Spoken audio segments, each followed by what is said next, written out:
Hello, Mr. Cove here with the last Epoch video. Today I wanted to go over the seasonal additions that last Epoch has made in Season 3. That's going to be the rifts, the rift beasts, and the primordial items that they added. First of all, for your PoE players, I wanted to kind of go over how last Epoch does their seasons compared to PoE, so there's no confusion with looking for rifts and stuff. For example, in PoE, last season we had mercenaries. Every zone, every map in that season has a mercenary in it, right? And it's also not in the passive atlas tree yet. And so next season, say we like mercenaries, it's going core. Now it'll be, like randomly showing up in your map at a percentage. And it'll also have nodes in the passive atlas tree that you can interact with. Now with last Epoch, they don't want to waste resources adding content and then having to tweak it, moderate it, lower it down to integrate with the game the following season. So they kind of skip to the following season that PoE would have, where this is already gone core, it's already within the game and the percentage that they like, and that way they don't have to redo it every season where they tweak the previous season. Essentially all that means is that there's not a rift in every zone, so don't bother going to look for it if you haven't found it. Probably just isn't in that map or echo. And then also there are weaver tree nodes for it already, so we don't have to wait till next season to raise the spawn rate for the rifts, have beasts randomly show up in our echo, stuff like that. That stuff's already available in the weaver trees, which is the passive atlas tree version for last Epoch. So if that's what you guys were expecting, you're running through and you're like, why haven't I seen a rift? Just understand that's the difference between the way last Epoch's doing stuff and Path of Exile, and that's just because last Epoch doesn't have a dozen years of content that they already have in the game. They kind of want to already put it in and then not waste any resources having to tweak it back down for the following season. Okay, let's get to it. So we have two types of rifts that can spawn in your echoes here or during the campaign as well. One is the mysterious rift that we're looking at here. This is going to take you to a side area, kind of like a vol side area within a map, and we're going to go ahead and click on it here,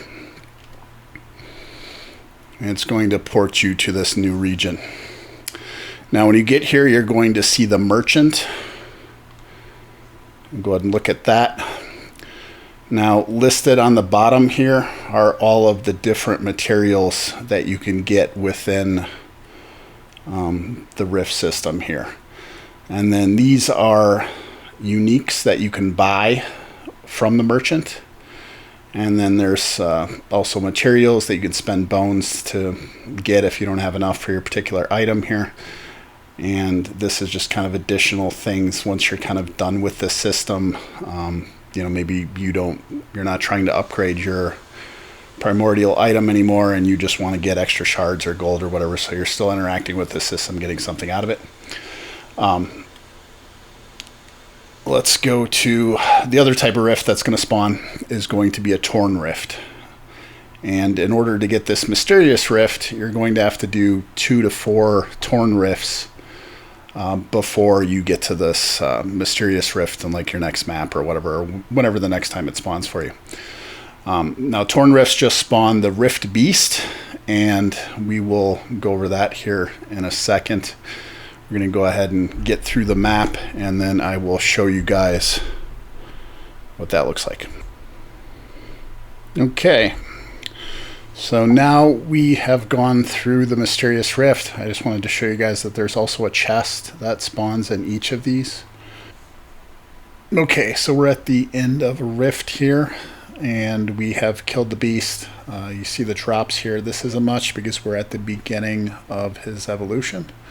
Go ahead and pick that stuff up. And then we will go over to the nest and continue the evolution here. Now we see 3 options, and there are 3 different things that we want to think about when we're picking our evolution. First off, our beast does gain powers based on what we pick here. So if we are dying a lot, or a beast is getting towards the end of its evolution, it's getting hard to kill, you might want to prioritize what it's gaining as your choice here. So if there's something scary here and you want to avoid that, you may want to pick the easiest option there. The second thing it adds are these guaranteed drops for just kind of normal stuff, so glyphs, runes, exalted melee weapon, and if you see something that you really like there, then maybe your pick is based on that.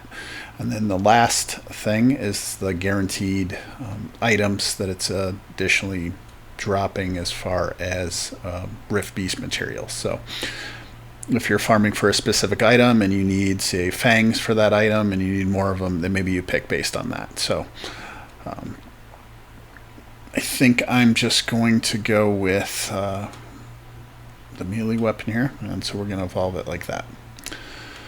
Okay, and let's look at a few things here. So there's 4 different ways to get a primordial item here. First is the merchant to buy the uniques that are available, and every time you buy a unique, it will roll to see if it comes with legendary potential. For example, I'm using one that doesn't. The last time I bought one, it rolled with 1 legendary potential, so I'm going to go ahead and upgrade that when I get the chance here. The other type of primordial item that you can get are just uniques that drop from the beast itself. So he does have a loot table with uniques that you're not able to buy, and that can drop from the beast as well. Now, when you end your evolution and you kill him for the last time, and then you click on the nest here, there is a guaranteed unique that's going to drop. This is not a primordial item, but this drops at the end every time too. So I've actually been using this. It's not a very good one that I have right now. So the last one that dropped for me does have legendary potential, and I'm going to go ahead and upgrade mine as well from there. But this drops every single time at the end of an evolution of a beast.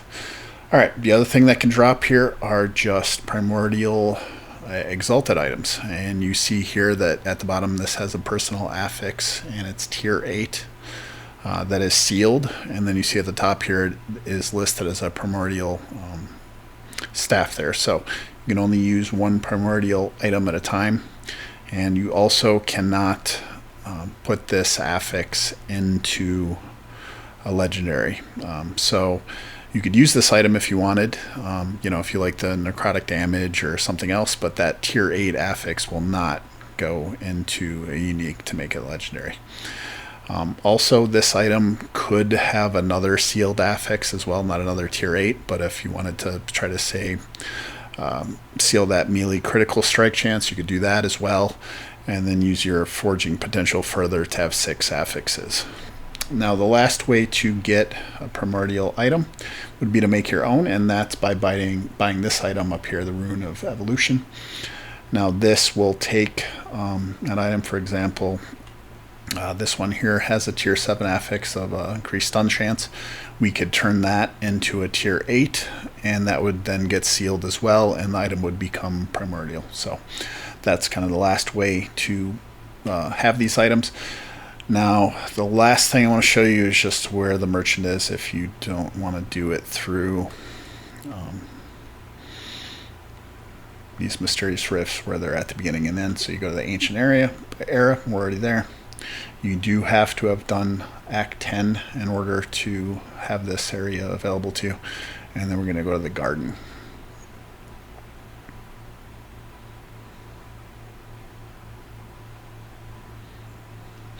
And then the merchant will just be a little bit north here of the waypoint, and you can go ahead and do whatever you want to do with him there.